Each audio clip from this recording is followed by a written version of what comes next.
Ryan.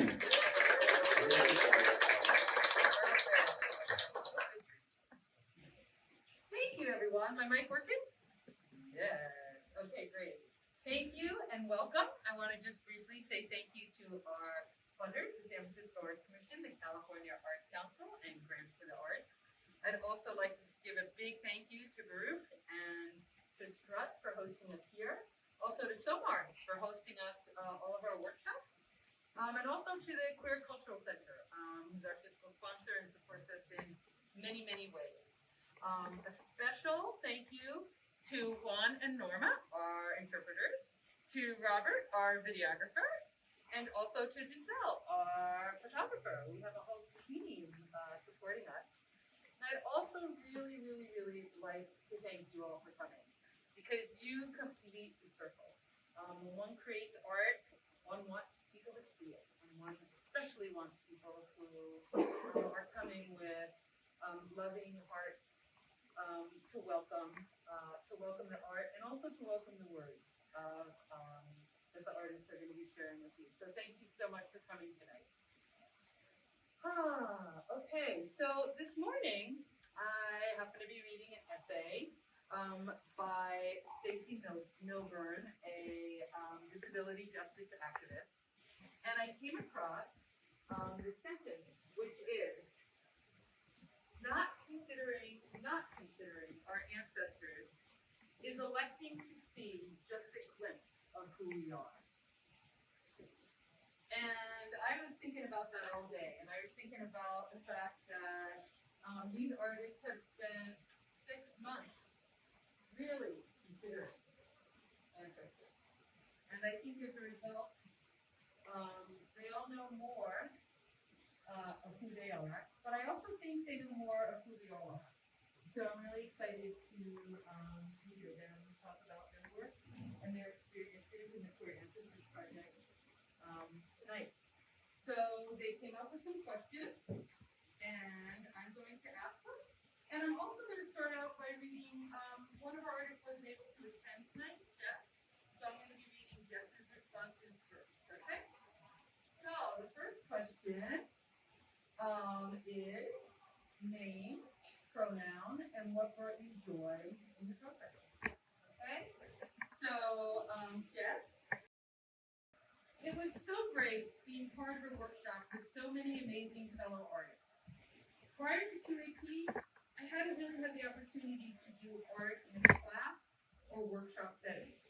Working alongside other people really helped push myself creatively and expand my own boundaries. It was so cool hearing about other artists' prints in the early stages and picturing them in my mind, only for the final project to be something totally unexpected and way different from what I had imagined.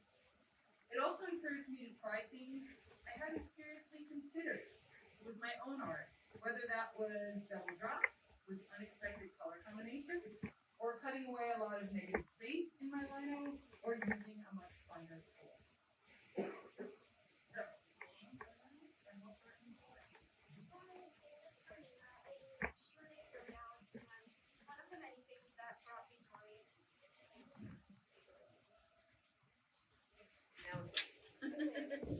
Hi, my name is Arena. I use she, her, they pronouns, and one of the many things that brought me joy in this program was the sense of community that we all collectively cultivated, and being around other queer artists.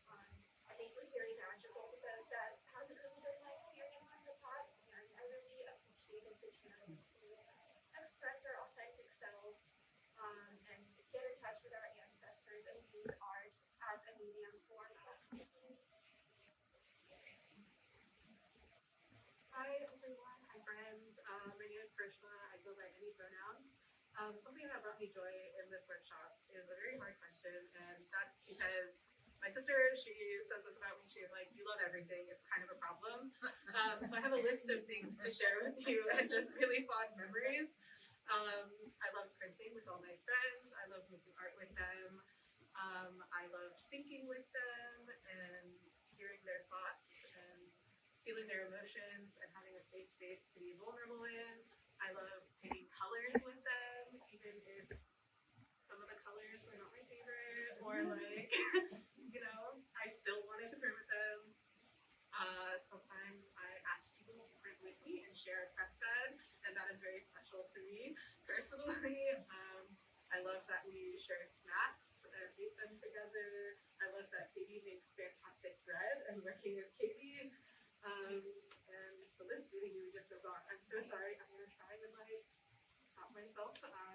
But I think a big testament to just how much I appreciate it is every time I think about that we're getting close to the end and today is technically our end, is that I want to cry. I won't cry right now. I'll save it for later. But I really want to, and I'm just I'm gonna miss and love these people forever. Hi everyone, my name is Jam. I use they them pronouns. Something that brought me a lot of joy was just diving into history and getting to create alongside other people who have a really deep curiosity about history. I think there are a lot of ruptures in the connections we have across generations and with the knowledge we even have of history and the different ancestors that have always existed. And I think it's a really special kind of magic, learning the stories, learning the names of our ancestors, retrieving obscured stories and whatnot. And it was really special getting to do that alongside this cohort. Yeah, I think in this time and this political moment, it's a pretty scary time for trans youth with all the legislation.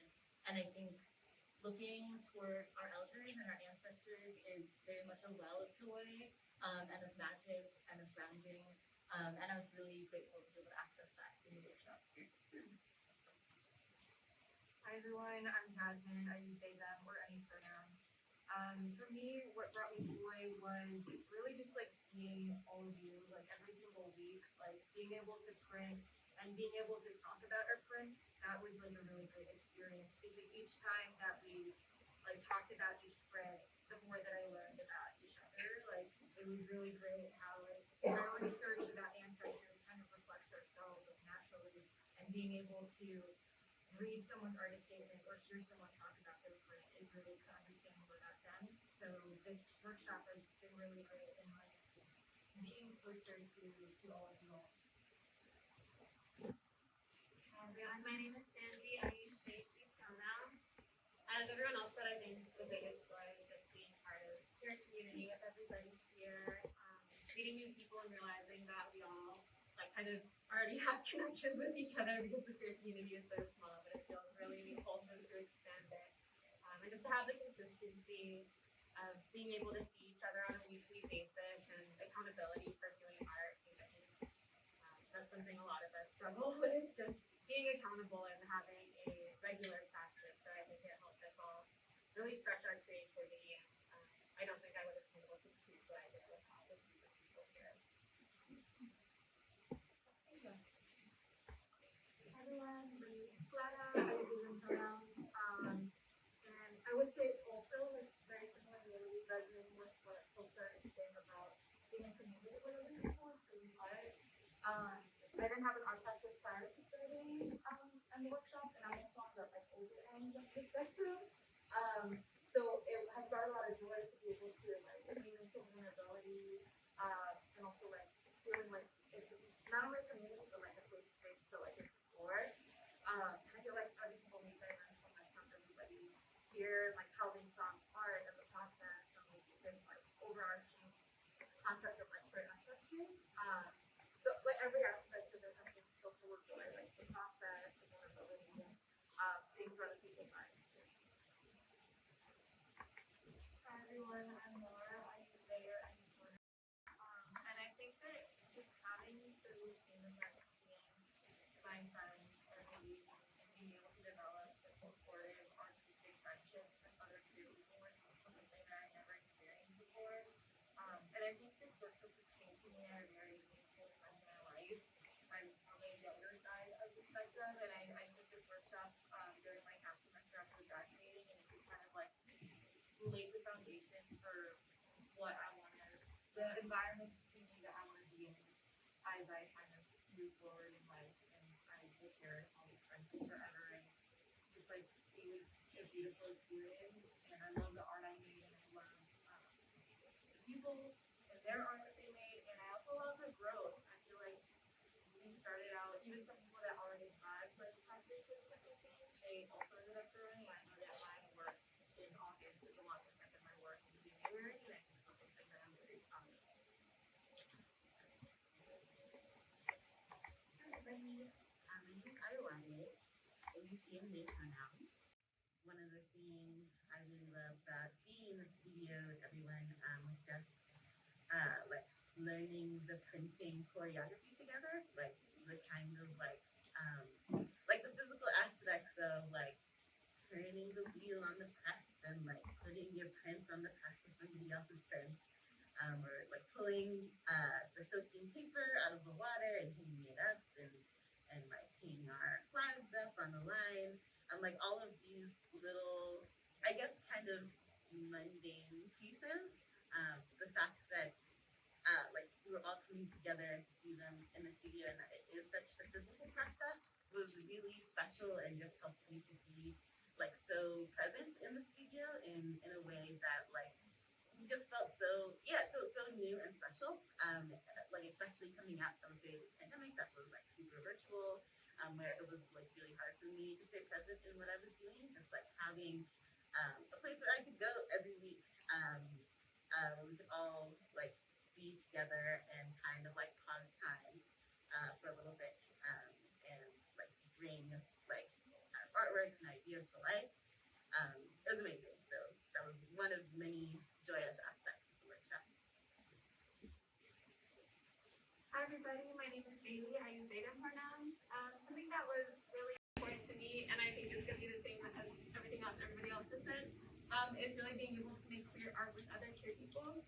And I think that also, I just want to shout out Katie because since we all said the same thing, I think he is a really important part of that. But again, just like, I think like learning about queer histories alongside like contemporary queer people just feels like a really magical and like rare experience to sort of like, I guess like queering time in a way. Thank you. Yes, thank you.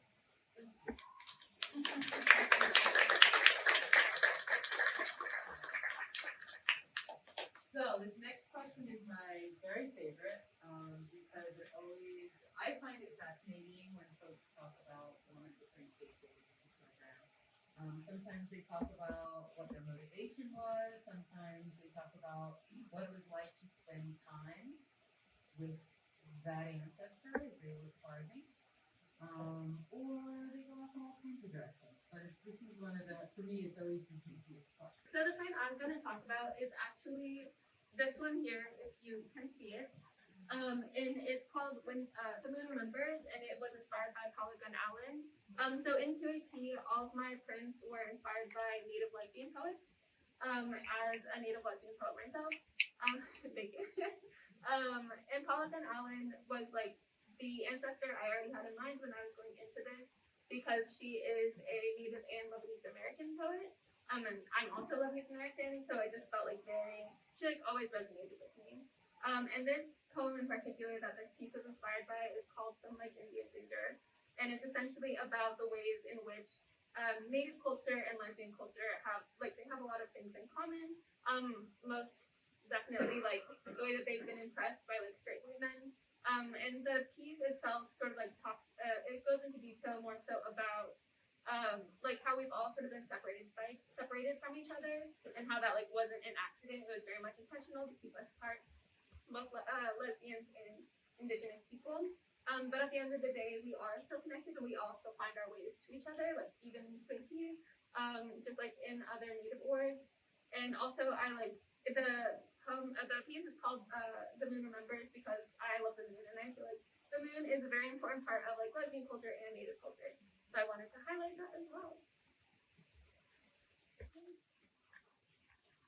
Awesome. So, the print that I'm talking about is right here. It's this purple one. And it's inspired by, it's kind of like a story behind it. I practice telling the story every time, so it always gets a little mixed up. I'm gonna try my best. But the story starts with the Benin bronzes, which if you're not familiar with them, they are a set of hundreds of bronze castings, ivory sculptures, other artworks that were plundered from the royal palace of Benin in what is today Nigeria in 1897 by a British military expedition. So it's the Benin bronzes are a big part of the story of the colonization of Nigeria, of West Africa in general, are really central to ongoing calls for restitution of African art objects that are now in Western museums, because a lot of the Benin bronzes that were plundered are now in Western museums and are still there today. And so one of the Benin bronzes is different from a lot of the other ones. Many of these bronze castings, which were commissioned to tell the stories and tell the histories of the Benin Kingdom. Many of these bronzes depict male figures. They might depict specific individuals. They might be recounting specific stories or events that happened in the Kingdom of Benin. And then one of these bronze plaques is really special because it not only depicts a child, which is uncommon in the whole, I guess in the whole group of bronzes, and it also depicts a person who is not male. So this child on this plaque is dressed in a similar way to a lot of the other plaques, is kind of seems to be performing a similar societal role as the figures in all of the plaques. And a lot of the other plaques are, but is missing male genitalia. And so in reading about this plaque,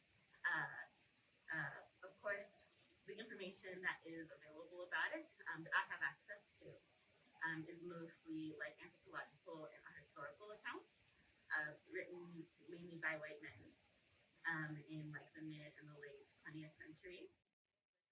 Hypotheses for why this might be. They say, like, oh, like the genitalia fell off, or this is a fake Benin bronze, or like all of these hypotheses trying to explain why this is that have all been since disproven. And this was so wild for me to read because in first encountering this plaque, it felt so obvious to me that this was a queer ancestor. And it was so mind-boggling that like to what extent queerness was just like out of the realm of possibility for the people who were trying to tell the story of this plaque and who in many ways had no business trying to tell this story. And so that's why this plaque really grabbed my attention, and why spending a lot of time with it through the unfortunate filter of the writings that I have had access to was really important to me, and why it was really important for me to honor this ancestor in my print after for the past couple hundred years this has been like misread over and over again, and has had like a version of their story told that like doesn't acknowledge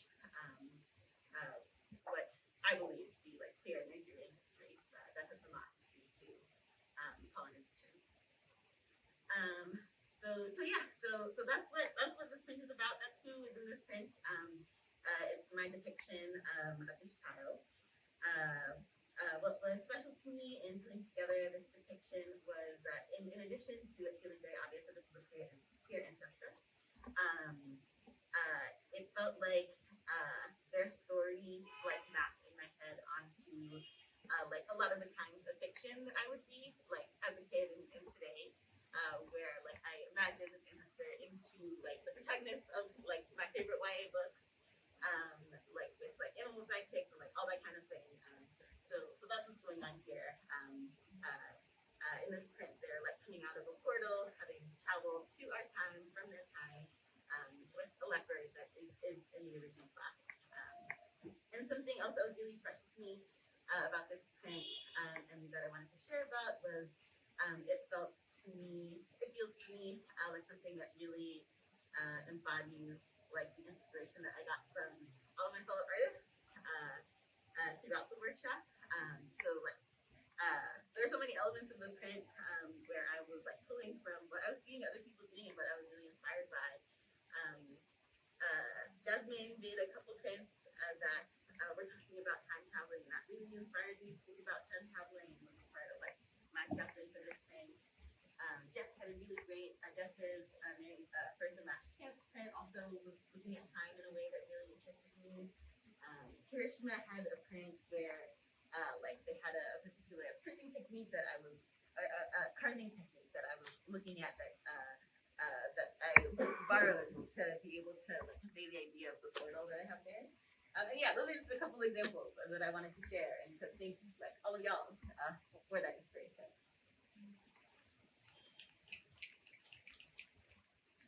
So the print that I'm going to be talking about is called The Great Work Begins. It is right here by my head. And the context of this print goes back, it's kind of divided 2 months before the workshop started, my experience during the workshop, and now. And so 2 months before the workshop, I graduated high school. And I had a lot of fun during my graduation. And the next day, I was like, wow, I just am expected to be an adult in this world that is hell. And just descended into this very, very dark, depressive episode of just despair and feeling really lost and feeling very, very sad about the state of the world, especially in relation to the pandemic. And then I found solace through Tony Kushner's play Angels in America that deals with it's a play about different stories during the 1980s in New York during the peak of the AIDS crisis. And it deals with a bunch of themes like spirituality, different religions, time, disease, sickness, healing, love, all these things that as I was reading, and then as I watched the series of the play, they were put into just like the amount of despair that the characters felt, it was so comforting to me.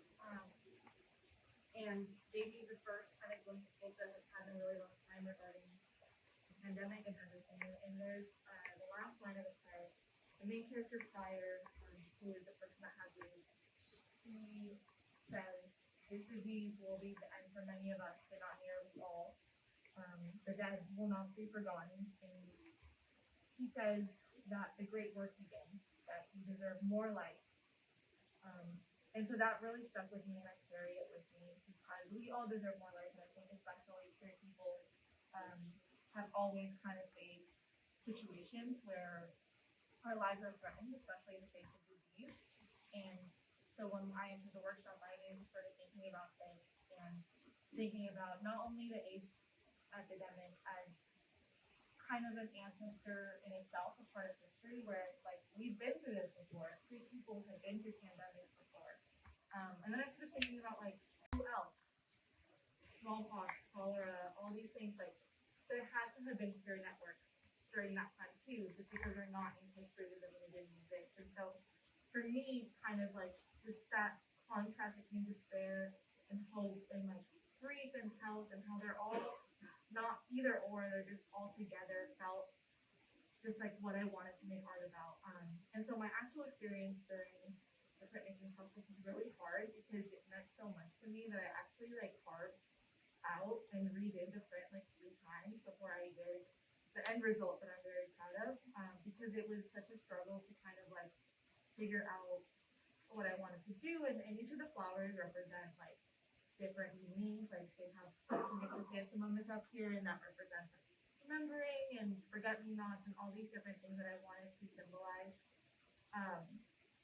And yeah, so it took me a long time to kind of like get past the mental block of like everything that the print meant to me and like actually just kind of flowing and getting it done. And then once I did, it was really very freeing, and it's the print that I carry with me and the message behind it, I carry it with me. And it meant so much to me actually that during the workshop I switched my would-be major from art to public health. And so it was like this really weird experience of like being in both, of like making art about public health, being a public health major, thinking about art and public health together, like all of these things. And it's become like a really big passion for me. And so this print and my experience making it and like the context behind it, it just it's really sad. Like it has a very hopeless story to it, but it fills me with so much joy. And so that's what I think about when I think about this print, is just like the journey that it took and the way that I connected to this wonderful play and this wonderful TV series and the story behind it, and how queer people can find hope, and we've been through this before again, and we will get through it. And that's just been really important for me.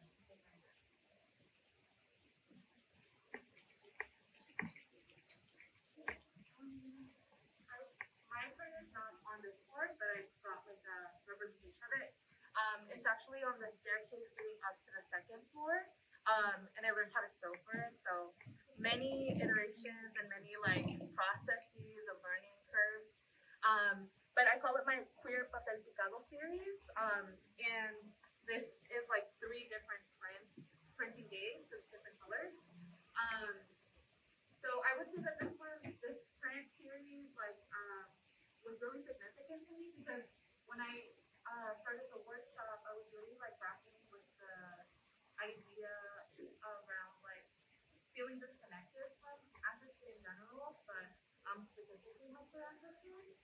And I'm undocumented, and so I was constantly, I think, grappling in the beginning of the workshop with like the ways that migration and like the systemic issues have like prevented me from feeling connected to my history, my family, and just like the presence of borders. And so when I entered the workshop, I remember like expressing this feeling like lost, and one thing that brought me a lot of comfort that folks in the program uplifted was that we can remember our ancestors even if we might not have their names or record of them, because we know that they existed. And so then I feel like as a Capricorn, I don't do much like daydreaming. I'm learning to daydream. And so I would catch myself like daydreaming about like what are these queer ancestors, and like what would their experience have been in like the hometown that I had to migrate from. And so I would daydream about like they'd be walking under their like papel picado, they would be walking in the plaza. And there's like so much lore I feel like growing up around the places in my hometown. And this, I think times have changed, probably will not be like this whenever I go. But my mom and my grandma both share about how, you know, like teenagers would go to the plaza in my hometown as a way of like meeting other people. And so even to the point where like men walk in one direction around the plaza, and then women walk in a different direction around the plaza, and then they ask each other, you know, can we talk? And then that's how they fall in love. And so I was like, I can imagine like my queer ancestors falling in love in this context too, and like the beauty of like romance, and like what would their experiences have been. And it also, I feel like, was a way of like imagining myself into those settings too.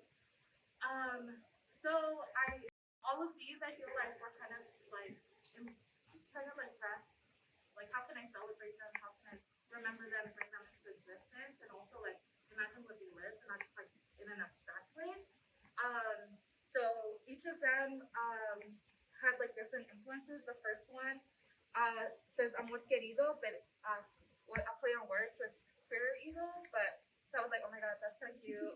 And it has like 2 hummingbirds, which are like such a big representation of like remembering ancestors. And a lot of folks talk about like the like hummingbirds representing like warriors and like a fierceness, but also like a remembrance. And so there definitely is that influence. And then for the second print, it's a Bell Hooks quote, and it says, healing is an act of communion, and very much was channeling that even in this like workshop, and like felt very healing to be in communion creating art with folks in this workshop. And it has pan de muerto, and then like I feel like chatting or chismeando over coffee is such a like collective experience, and so was like even just imagining them doing that. And then finally the last one that I made was it says transcendent, and it's intended to like celebrate trans ancestors. And I feel like just like Bailey has an affinity for the moon, I feel an affinity for the sun. And so just like imagining the brilliance of like trans folks and like our ancestors, and I don't know, it was just like I keep on daydreaming about them, and so I have like I even linked a like playlist that I made about like what kind of music would they be listening to walking in the plaza in my hometown. And to me, what came to mind are like boleros and trios and like romance, you know. So it brought a lot of healing, and it also like even sparked up a lot of conversations with like the elders in my family and my community.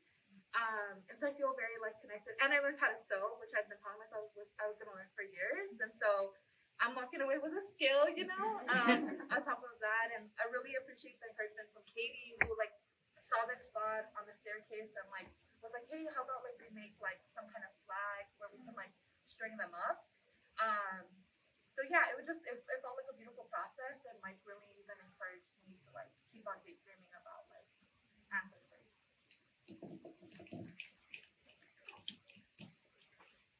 So all of my prints from Pinoy's we are related to Indigenous Filipino history, either representing like specific queer figures in history, representing deities, and that's the one that I wanted to talk about today.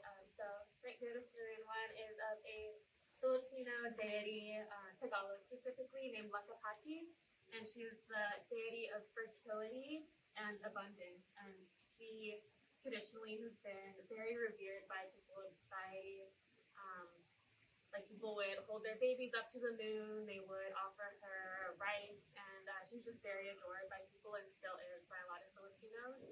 And she was also trans and intersex, and like canonically trans and intersex, and she's kind of had a resurgence very recently in the Filipino trans community for being somebody who throughout our history has always represented the divinity of queerness. And I wanted to make this print just to emphasize that that has always been a part of our history, and it's something that colonialism has tried to erase. And so part of my resistance and growing and healing has been connecting to that part of my ancestry, and learning to kind of embody the things that my people have been taught to hate about ourselves. The other aspect of this print, the other symbolism, is the hibiscus flower, which is an indigenous flower to the Philippines. And the hibiscus flower is also intersex or bisexual, so it has both male and female genitalia, so it's able to reproduce on its own. And I kind of wanted to make the connection between queerness, divinity, and then the natural world also. Like the fact that queerness is very natural, and it's made to seem like it's an abomination. And there are so many beautiful things like flowers that also don't live within these binaries that we colonialism and heteropatriarchy are like constantly imposing on us as well. So I kind of just wanted to put that all together in this print. Honor Lakapati also, and like genuinely connect to my indigenous spirituality, which is something that I'm continuing with.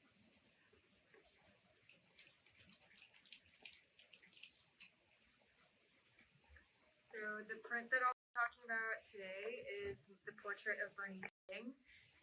This is one of the many colors that came out of this print.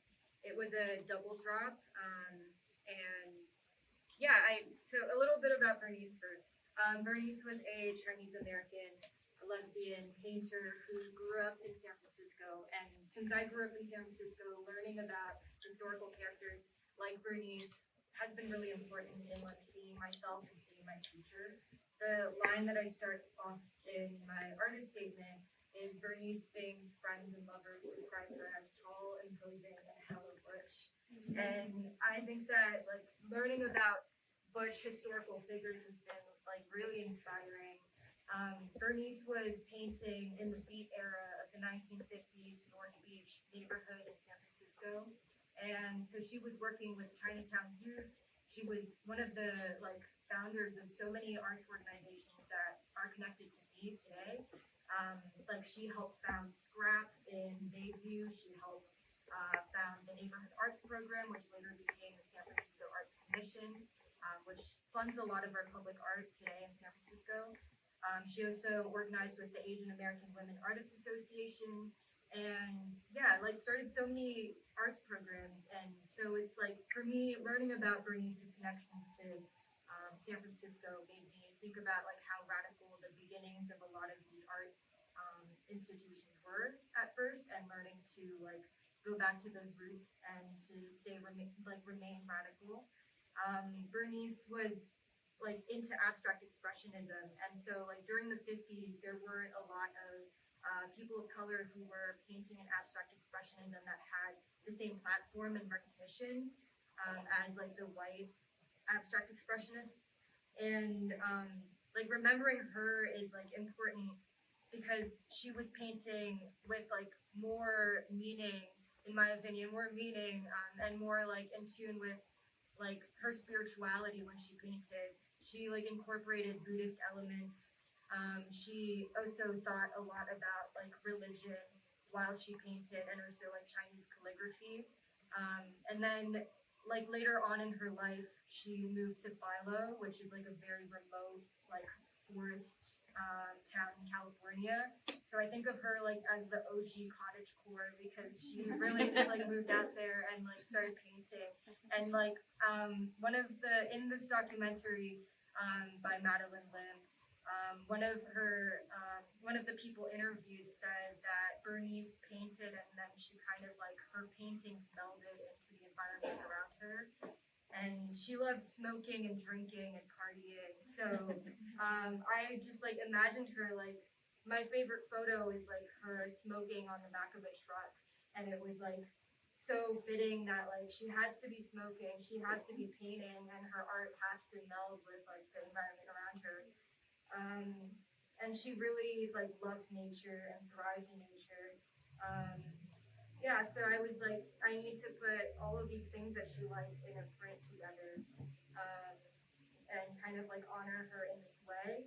And it was important for me to kind of like depict this like kind of like this posture that she has.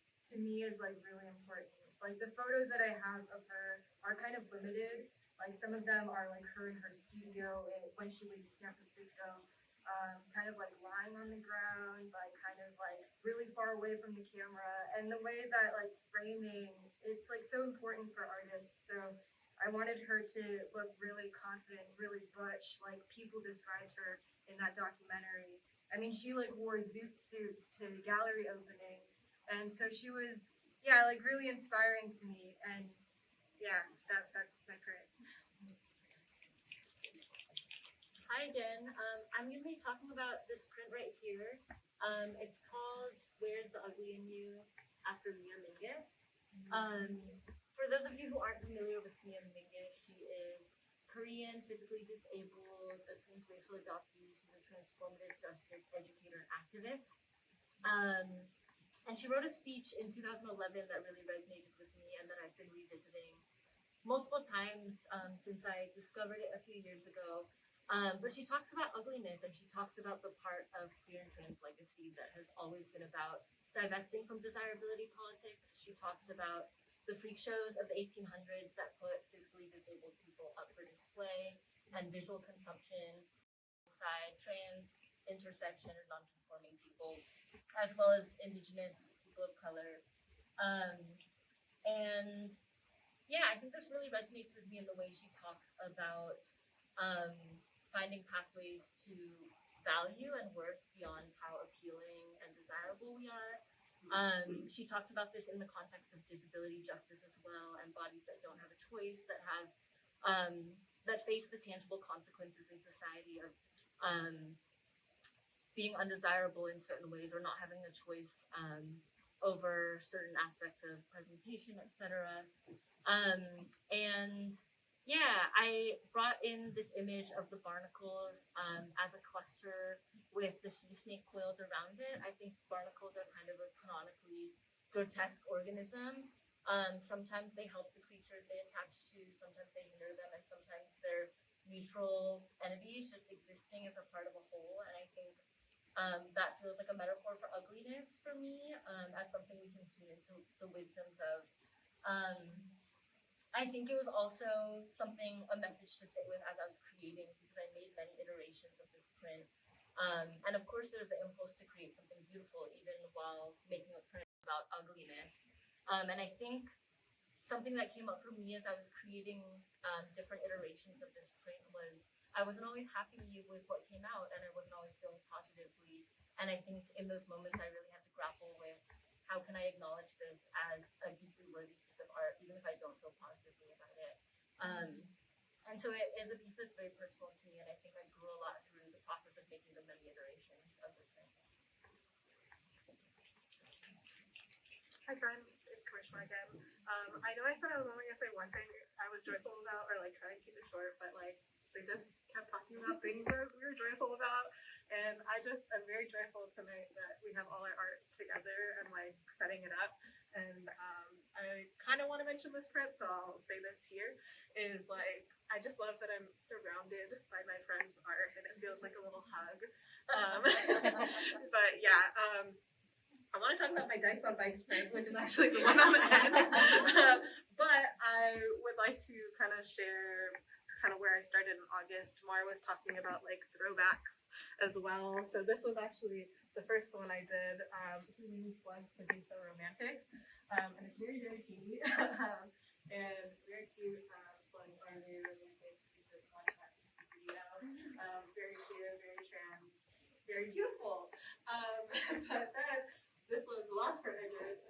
There's no hell on wheels like Dykes on Bikes. Very big, very overwhelming. That was kind of the process for me. I like to do things tiny and feel like, okay, if it goes wrong, it's a little tiny thing. But I also think that big risks come with big rewards. At the time, I was kind of having a really bad flare-up with my arthritis. And I was like, damn, this is kind of really overwhelming in the middle of a really big print. But, you know, I was kind of just like enjoying the moment. I was really proud of it and really wanting to just marinate in those thoughts. I thought a lot about when I was a little kid and didn't know I was a lesbian, but I'm pretty sure everyone else around me did. And like, I went to my first Pride with my family, I think when I was maybe 8 or 9, and I saw the Dykes on Bikes, and I was like, yo, they're so hot. And I was like, wow, I think they're so cool. Who knows why? You know, and I definitely made my family like stand right next to them so I could watch them. And every year I was like, we should go do that again. But yeah, a very cool group. I still think that. Still like to go see them. You know, any Dykes on Bikes, hit me up, whatever. But yeah, so I feel like this print was definitely a ride for me. It's very big. I'm very proud of it. I'm really happy with how it turned out. I want it on a million of my own shirts personally. But you know, just like kind of the adventure of doing something big and trying to like learn self-care in the process of it, right? Making meaningful things, but still being able to like care for myself, take care of my arthritis, you know, just kind of go through that motion. I also think this print was the first time anyone had seen me carve myself. I didn't realize I was so secretive about it, but people saw me carving this one. They're like, wow, this is what it looks like in the process. And I was like, yeah, this is very overwhelming. I didn't know people hadn't seen me do this. It was a lot of eyes, but that's okay. I love them so dearly, and I'm so glad they got to see that if it made them happy. But yeah, I'm so proud of it. I hope everyone else is so proud of me, even if you don't like it. But I also think you're kind of rude if that's the thought you're having. I'm so sorry. But yeah. Another thing I wanted to talk about this print. It's actually, I saw a Pulp Fiction cover, and it says there's no hell on wheels like Dykes on Bikes. And I was like, yo, that's sick. And people get it on posters and stuff all the time. Like, you know, has that vintagey aesthetic people love to put on their walls. But I also thought it was kind of like fetishy, and I didn't love it as a lesbian, the way they gave them like really big tits and like put them on a teeny tiny motorcycle. So this is kind of like my reimagined what I think Dykes on Bikes look like when I was a kid, but still like using that language of there's no hell on wheels like Dykes on Bikes. You know, the flames, the kind of aggression, how cool they look. But yeah, thank you. So the print that I wanted to talk about is on the staircase, but I have a copy of it and it looks like this. This one is honoring two queer ancestors. Their names are Layla and Majnun. So there's this very ancient Persian folk tale. It's like a ballad in some places, and it's a poem, and it's a story in other places, but it's very prevalent throughout the entire Swana region, and is very well known in a lot of Middle Eastern countries. And it's very, very old. Basically, like the short synopsis is kind of like our version of Romeo and Juliet, where there's two star-crossed lovers, and Majnun actually means crazy, which is the name of one of the characters, but he was given that name because of all of the poetry and just like all of the things that he wrote for Layla, who is the other character. But I remember first reading this story and just trying to reimagine it in a queer way. It made me think about something I learned in a class that I took, which was called Queer Islam, about how a lot of, specifically for people from a lot of like Middle Eastern countries, our history has been erased. Specifically queer history, in the sense that when Western imperialists showed up to those regions, they saw that there was a lot of like homoerotic literature and art and traditions and practices, and that's kind of when the idea of like sodomy and like Victorian purity was introduced to those regions. And learning about that was really empowering in the sense that I realized that my ancestors were queer, and even if it wasn't historically documented, they existed, and it was really empowering for me. So I chose to re-envision the story of Layla and Majnun, but in my version of the story, they're both women, and I really appreciate the chance to do this research and to make a print honoring it, because I am Afghan, and I find that a lot of the time when I'm in Afghan spaces, I'm the only queer person there, and then when I'm in queer spaces, I'm the only Afghan person there. So that's something I've been reckoning with as well, and I think that having the chance to work on this print really helped me explore my intersectional identities through this medium. Thank you.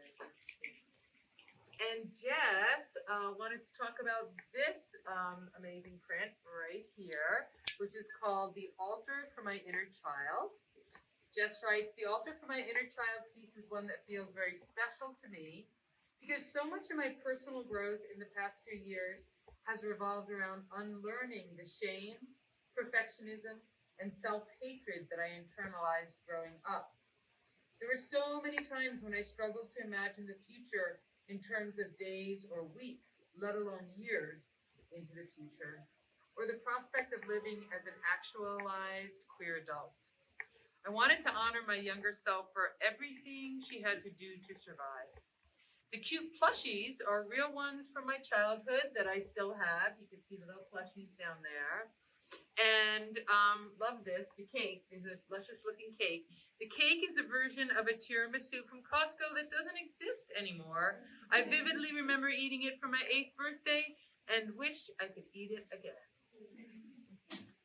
So we're just going to do one more question, and that is, how has your relationship to your ancestors changed as a result of the workshop?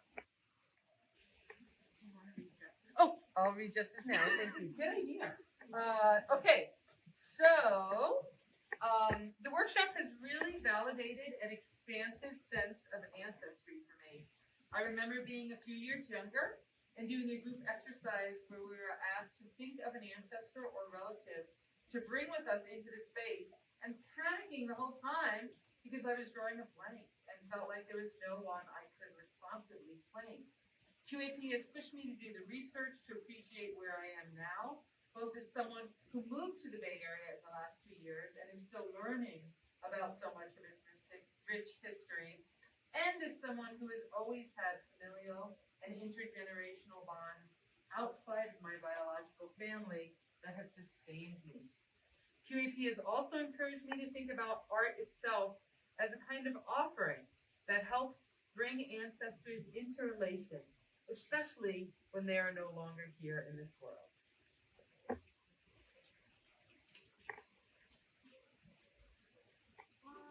I think this program definitely helped me get a lot closer to my ancestors in the way that I don't really have a lot of like documented accounts or documented history that's accessible about my ancestors, and I've never learned about them in school or in any other spaces, and it was truly a blessing to have this like framework and this structure and this space to do research about my queer ancestry and to learn about them and also to celebrate them.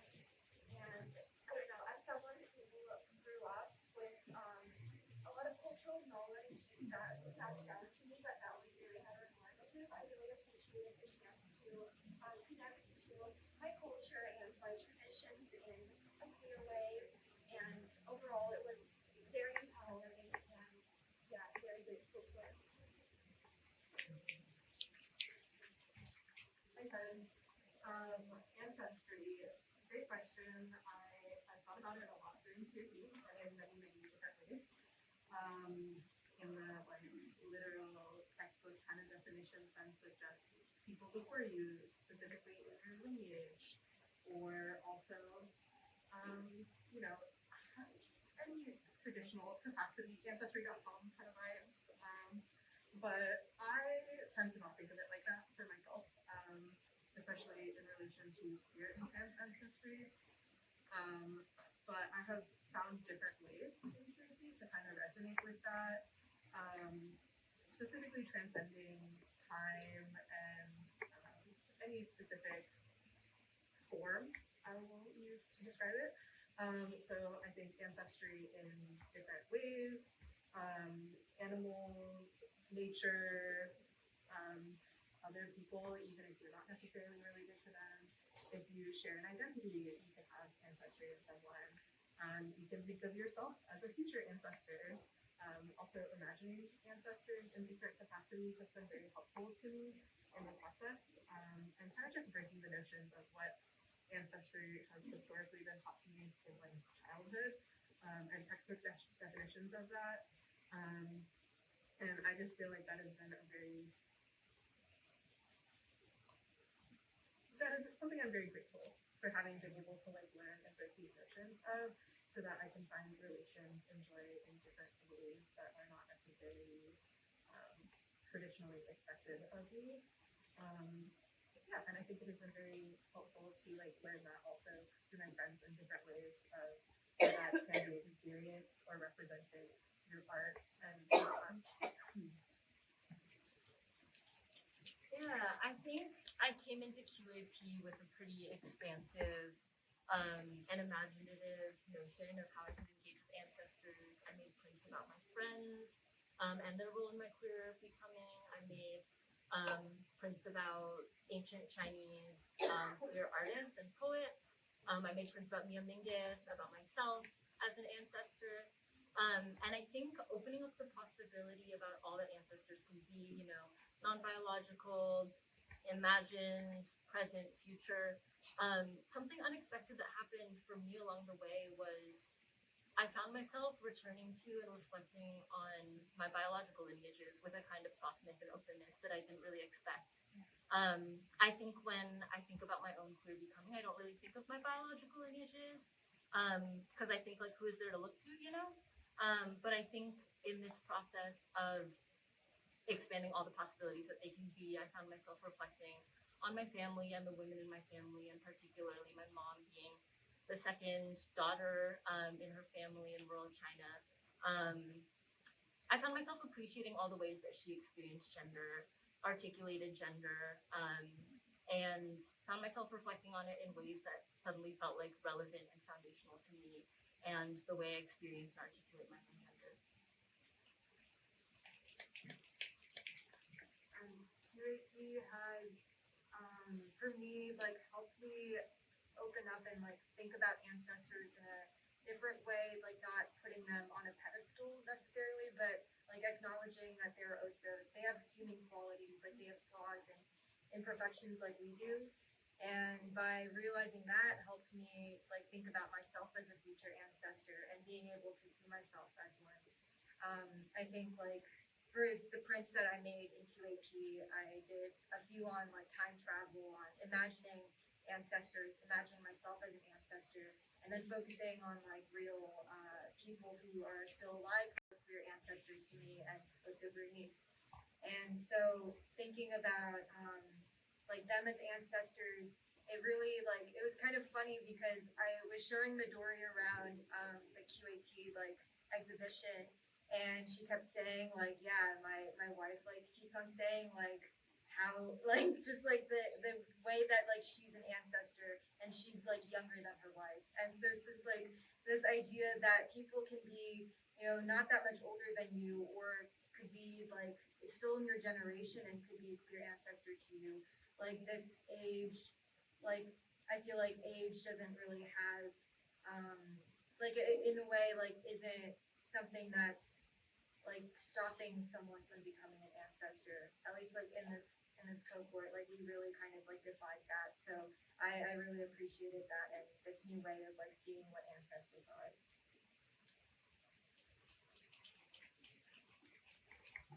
So I am an ethnic studies educator at the middle and high school level, and part of what we do in ethnic studies is we regularly honor the ancestors. And I think for me, before QAP, it was kind of like a routine thing that we would do in class. And I think I like connected with it on the intellectual level, but not really emotionally or spiritually as much as I do now.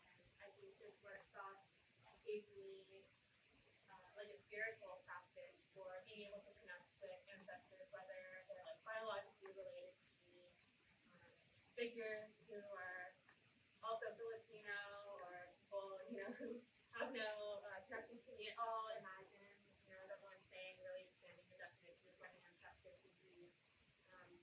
And I think that this has helped me realize like, the interconnectedness that we all have, the interconnectedness we have with history, and really being able to embody history and embody all the things that humans have gone through as things that we have also gone through differently. So thank you so much, Katie, for giving me that practice for to like have a spiritual connection with all the ancestors that exist in the world. And I actually, in the last couple of weeks, built an altar with my housemates in my house. So I put like one of my prints up there, and it's been really special just to reclaim the practices that my ancestors have been doing, which is ancestor veneration. And that's something that I think has changed as time has passed, but I'm really trying to reclaim the ways that we honor those who have passed the same way that my ancestors did, because it feels really right. I never used to, you know, growing up I grew up Catholic and I was never able to really connect with that at all. I actually felt very opposed to it, and this is something that feels very right to me, so I'm super grateful for everything I've learned.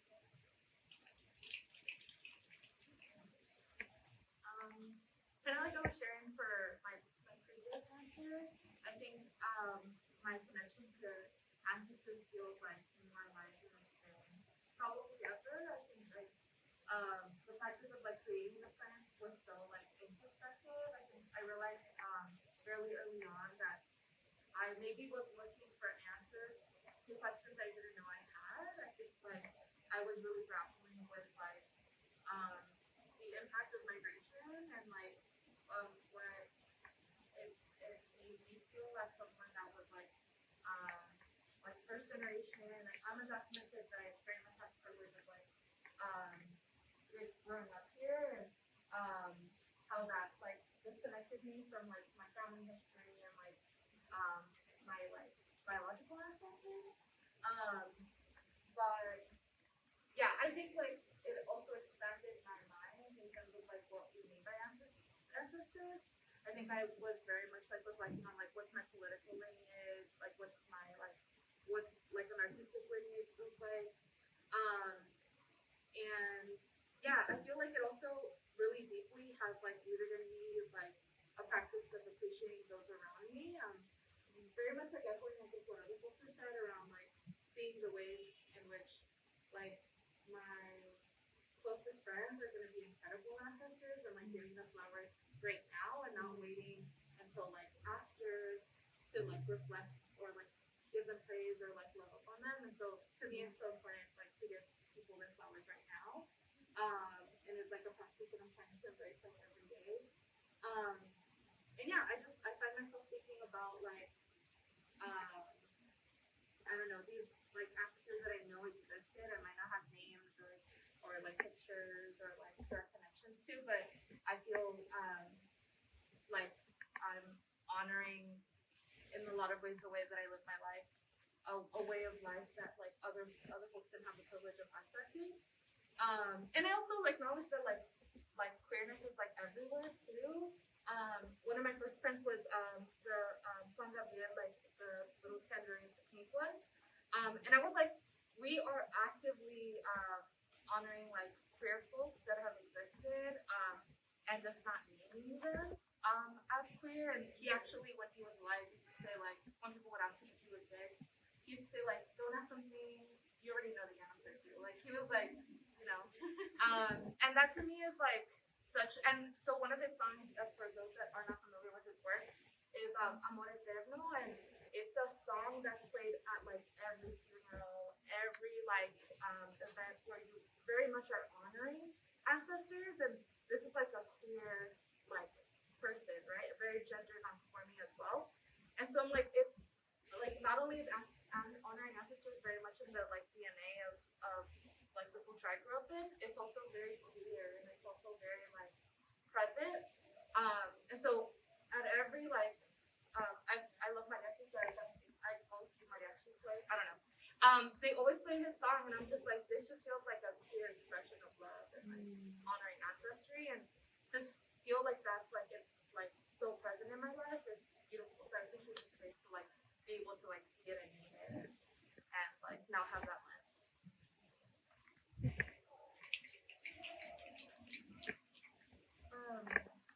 For me, my favorite holiday is Dia de Muertos. So I've always kind of grown up with a strong understanding and connection to my biological ancestors. My family is very big on family trees and retelling the stories of my elders and remembering them, especially through like oral stories.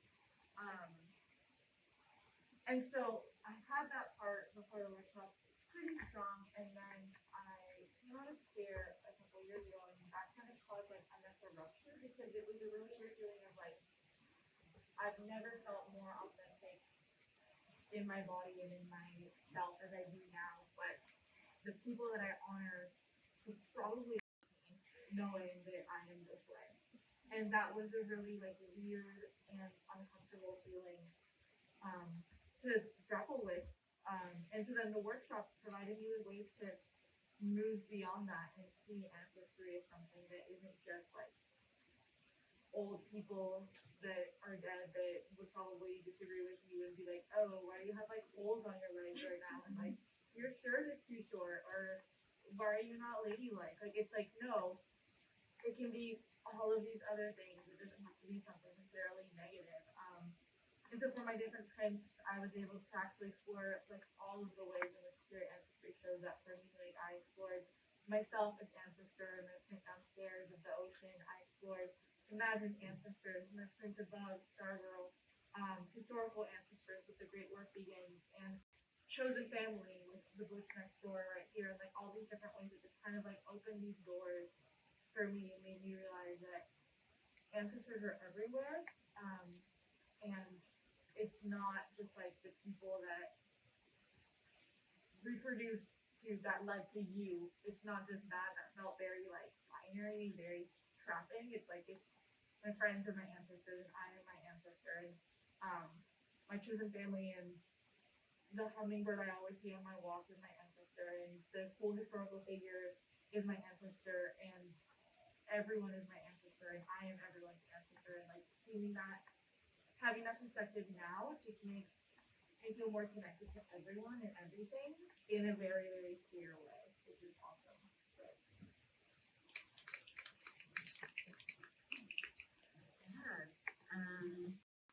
So yeah, how's my relationship to ancestors? And yeah, when I think about this question, my head goes first to just growing up in diaspora, and like the kinds of isolation and disconnectedness that I grew up with as a result. And I think, as others have already said, this expansive definition of ancestry is like such an important answer to that. Like ancestry as a way to, for me, ancestry has been a way to collapse time and space and like bring myself closer to my ancestors and bring my ancestors closer to me. And so honestly, this has been so special and so empowering, and has made it like really sink in how like every new piece of my own history, whether that's Nigerian history, queer Nigerian history, queer history, all of these histories that have to do with my own intersectional identity, like every new kernel that I can come across, like is an anti-colonial act, just fighting against like the sense that like I don't have queer ancestors, or the idea that queer people like just showed up. Being able to say that like we've always been here, and to fight kind of like the ahistoricism that's also often thrown at us, has been a really important part of the workshop for me. Let's see, there was something else I wanted to say. Oh yeah, I think another big piece that I wanted to share was just again going to diaspora and what parts of the workshop like kind of allowed me to feel more connected to both Blood ancestry and queer ancestry. Was just finding connection to ancestors, like both through history, through stories that I heard, but also through just like small everyday actions, through joy in particular. So thinking about how just in my everyday experiences, in kind of like just enjoying this existence, enjoying the communities I've been able to find, there's just something I feel like I'm not explaining very well in words at the moment, but it's like a feeling. It's like there's this tangibility in the emotion of joy that I feel like is so connective across time and space. And my name, Aiwade, means crown of joy, and like having that be like a traditional, like very common Yoruba name. And having that be something that I carry around with me, and something that is uttered every time I say my name or someone else says my name, yeah, that's just another like one of those little pieces, one of those little kernels that is a reminder every time that my ancestors are right here.